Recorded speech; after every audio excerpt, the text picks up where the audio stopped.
Well students, मैं राजकुमार fourth same की इस क्लास में आप सभी का स्वागत करता हूं। आज हम रिवीजन के लिए पहली यूनिट से हर्ष के जीवन और उपलब्धियों पर चर्चा करेंगे और इसको हम 2 पार्ट्स में डिवाइड करेंगे। आज हम हर्ष का जीवन और उसकी सैनिक उपलब्धियां या जिसको हम कहें कि उसकी प्रमुख विजयें कौन कौन सी थी, इस पर चर्चा करेंगे। बाकी सेकंड पार्ट में हम उसकी प्रशासनिक उपलब्धियां, धार्मिक और शिक्षा के प्रति योगदान के बारे में चर्चा करेंगे। हर्ष का जीवन।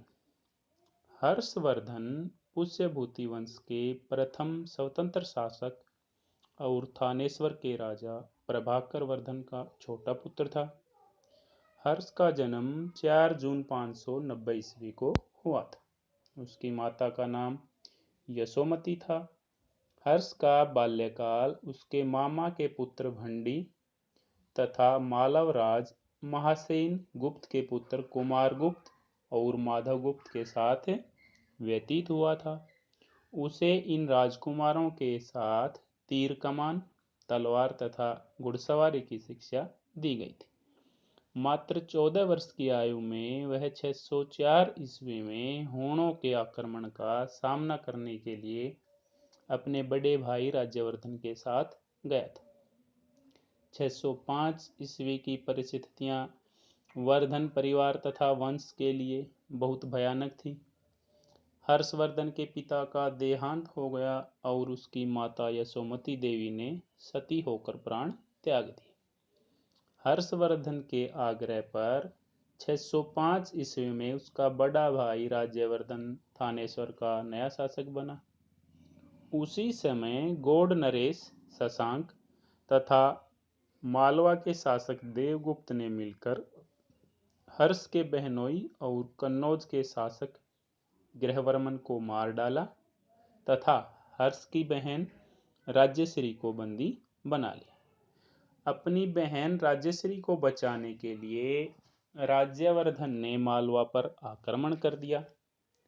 वह युद्ध में तो विजयी रहा, लेकिन गौड़ शासक शशांक की कूटनीति के कारण उसे अपनी जान से हाथ धोने पड़े। ऐसे संकटमय समय में हर्षवर्धन ने 606 ईस्वी में राजगद्दी संभाली। हर्षवर्धन ने अपने बहनोई तथा भाई की हत्या का बदला लेने तथा अपनी बहन राज्यश्री को कारागार से छुड़ाने के लिए कन्नौज पर आक्रमण कर दिया। मालवा के शासक देवगुप्त तथा गौड़ नरेश शशांक यह देखकर भाग खड़े हुए। हर्ष विंध्याचल के जंगलों में बंदीगृह से निकलकर सती होने गई अपनी बहन राज्यश्री को ढूंढकर कन्नौज लाया। कन्नौज के मंत्रियों तथा अपनी बहन राज्यश्री के आग्रह करने पर हर्ष को कन्नौज का सिंहासन स्वीकार करना पड़ा। इस प्रकार थानेश्वर एवं कन्नौज के साथ मिल जाने से हर्ष की राजनीतिक एवं सैनिक शक्ति काफी दृढ़ हो गई। हर्ष ने कन्नौज को अपने साम्राज्य की राजधानी घोषित किया। हर्ष ने 606 ईस्वी से 647 ईस्वी तक शासन किया। नेक्स्ट है हर्ष की सैनिक उपलब्धियां या उसकी प्रमुख विजयें। पहला पॉइंट इसमें गौड़ की विजय।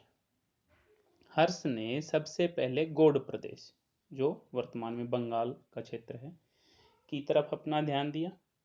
गौड़ के शासक शशांक ने उसके भाई राज्यवर्धन की हत्या कर दी थी।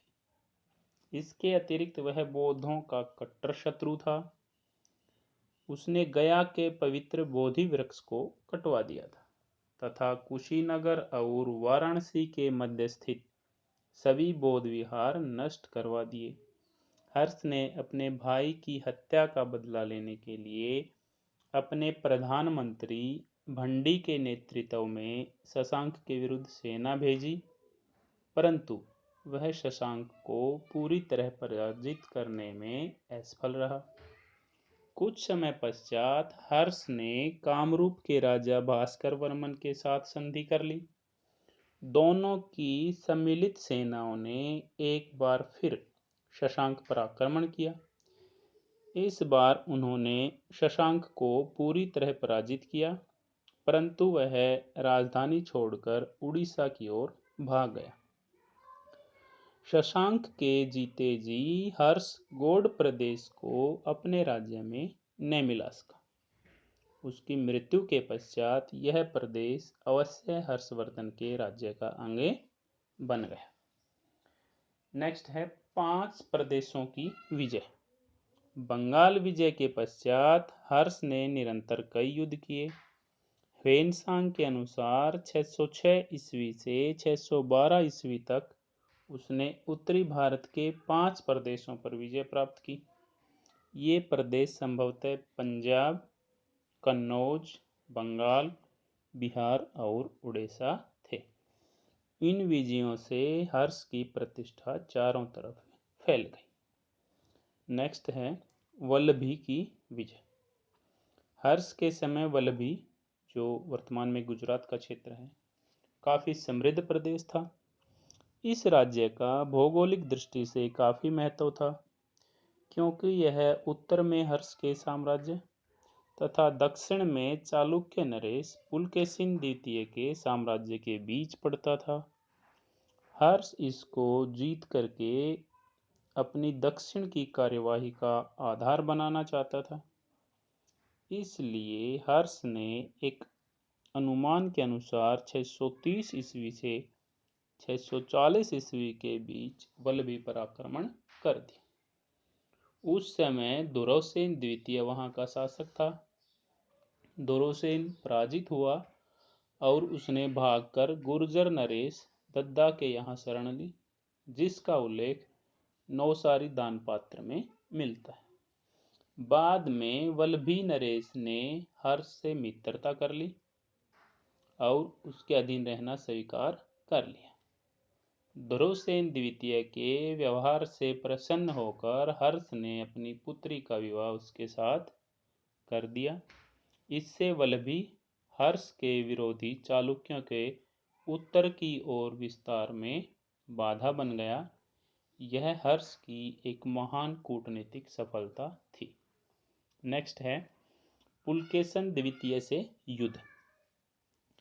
दक्षिण में उस समय पुलकेशिन द्वितीय चालुक्य वंश का एक शक्तिशाली शासक था।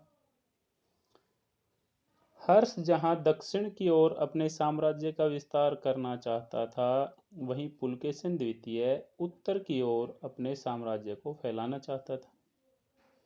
ऐसे में दोनों के मध्य टकराव होना स्वाभाविक था। हर्ष की वल्लभी विजय ने पुलकेशिन द्वितीय को चिंतित कर दिया था। इसलिए अब युद्ध को किसी भी स्थिति में टाला नहीं जा सकता था। पुलकेशिन द्वितीय का सामना करने के लिए हर्ष स्वयं एक विशाल सेना लेकर नर्मदा के किनारे जा पहुंचा। ह्वेनसांग के अनुसार इस युद्ध के लिए 5 विजित प्रदेशों से सैनिक एकत्र किए गए थे। हर्ष और पुलकेशिन द्वितीय के बीच नर्मदा नदी के तट पर युद्ध हुआ, जिसमें हर्ष की पराजय हुई। Doctor A.S. अल्तेकर ने इस युद्ध की तिथि 630 ईस्वी से 634 ईस्वी के मध्य निश्चित की है। इस युद्ध के परिणाम स्वरूप नर्मदा नदी दक्षिण में हर्ष के राज्य की सीमा बन गई। यह हर्ष के जीवन की एकमात्र पराजय थी। इस विजय के उपरांत चालुक्य नरेश पुलकेशिन द्वितीय ने परमेश्वर की उपाधि धारण की। नेक्स्ट है कामरूप के राजा की अधीनता।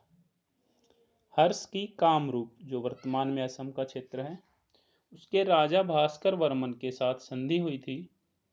उसी के सहयोग से उसने शशांक के दांत खट्टे किए थे। कन्नौज के सम्मेलन में भास्कर वर्मन ने हर्ष को बहुत से हाथी उपहार के रूप में भेंट किए।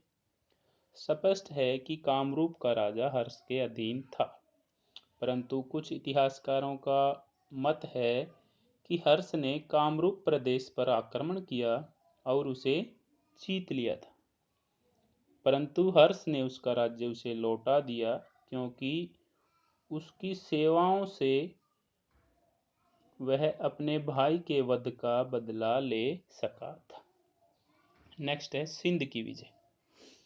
हर्ष ने संभवतः सिंध पर भी आक्रमण किया होगा। बाण के हर्षचरित से पता चलता है कि सिंधु राज को युद्ध क्षेत्र में मर्दित करके उसकी राज लक्ष्मी को छीन लिया। इससे पता चलता है कि सिंध देश का राजा युद्ध में पराजित तो हुआ, परंतु उसका राज्य नहीं छीना जा सका। ह्वेनसांग के विवरण से पता चलता है कि सिंध देश का राजा जाति का शूद्र था तथा बौद्ध धर्म में उसकी आस्था थी। इस प्रकार ह्वेनसांग उसे स्वतंत्र शासक मानता है। संभवतः हर्ष उससे भेंट उपहार आदि लेकर ही संतुष्ट हो गया तथा उसने उसका राज्य वापस लौटा दिया। नेक्स्ट है नेपाल तथा कश्मीर की विजय। बहुत से विद्वानों का मानना है कि हर्ष ने नेपाल तथा कश्मीर के क्षेत्र को अपने अधीन कर लिया था। बाण लिखता है कि हर्ष ने एक तुषार धवल प्रदेश, बर्फीले प्रदेश को विजित किया था। कुछ लेखकों के अनुसार यह बर्फीला प्रदेश नेपाल था। कहते हैं कि उसने कश्मीर प्रदेश को भी जीता और वहां के शासक दुर्लभ वर्धन से बुद्ध का एक दांत प्राप्त किया। आधुनिक इतिहासकार इस मत से सहमत नहीं हैं। उनके अनुसार नेपाल तथा कश्मीर हर्ष के राज्य का भाग नहीं थे। नेक्स्ट है गंजम की विजय। हर्ष ने अपने शासनकाल में गंजम की विजय प्राप्त की। बाण के अनुसार हर्ष ने उड़ीसा होते हुए गंजम पर आक्रमण किया। गंजम पर हर्ष के आरंभिक आक्रमण सफल नहीं हुए, परंतु पुलकेशन द्वितीय की मृत्यु के बाद 643 ईस्वी में गंजम पर हर्ष का अधिकार हो गया था। यह विजय हर्ष की अंतिम विजय थी। आज के इस टॉपिक में इतना ही। नेक्स्ट हम पार्ट 2 में करेंगे।